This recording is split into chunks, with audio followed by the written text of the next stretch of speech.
जय श्री कृष्णा। ज्येष्ठ माह की अमावस तिथि को वट सावित्री व्रत रखा जाता है। यह व्रत सुहागिन महिलाओं के साथ साथ कुंवारी कन्याएं भी करती हैं। विवाहित महिलाएं इस व्रत को अपनी पति की लंबी उम्र के लिए और अपने खुशहाल जीवन की कामना के लिए रखती हैं। आइए सुनते हैं वट सावित्री व्रत की कथा। एक बार भद्र देश के राजा अश्वपति थे। उनके कोई संतान नहीं थी।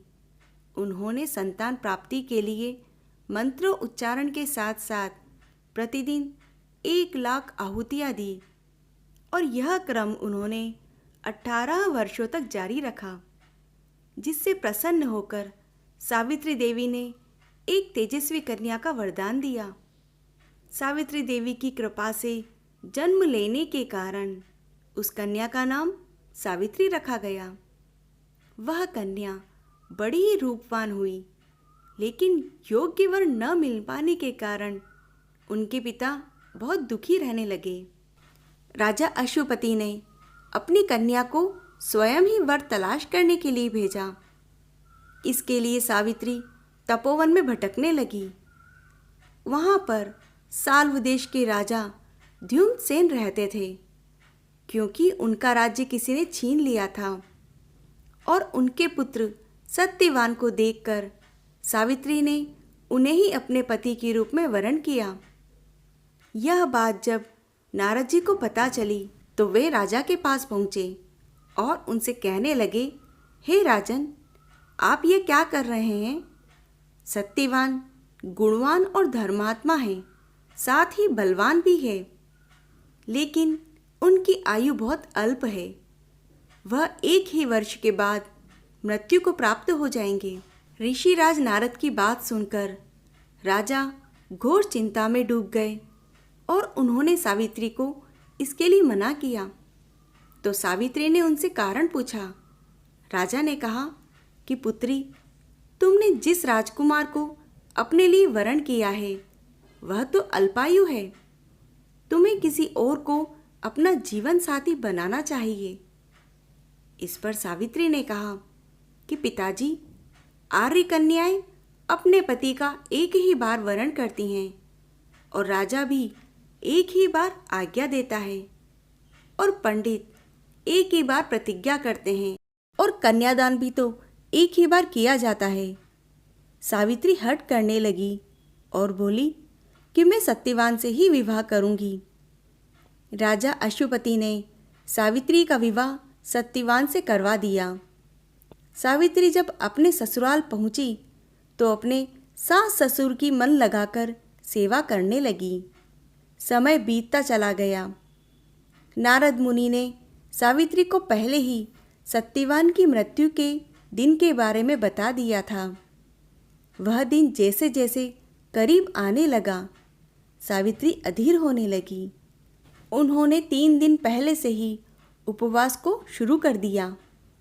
नारद मुनि द्वारा कथित निश्चित तिथि आने पर पितरों का पूजन किया और हर दिन की तरह सत्यवान उस दिन भी लकड़ी काटने जंगल में चले गए।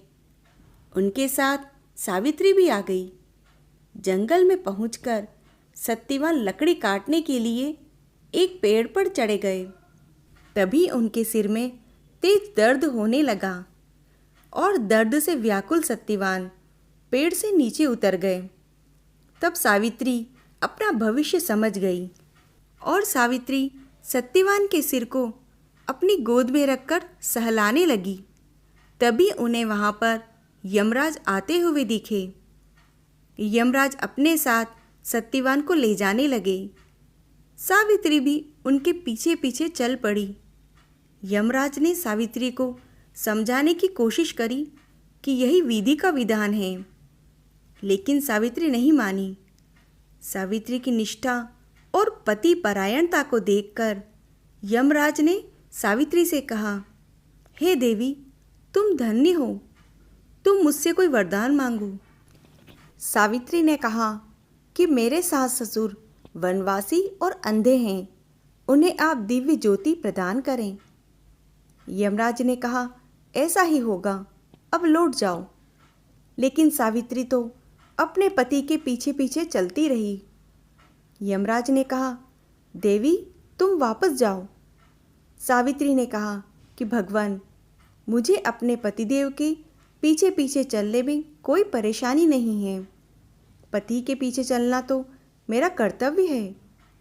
यह सुनकर उन्होंने फिर से एक वर मांगने को कहा।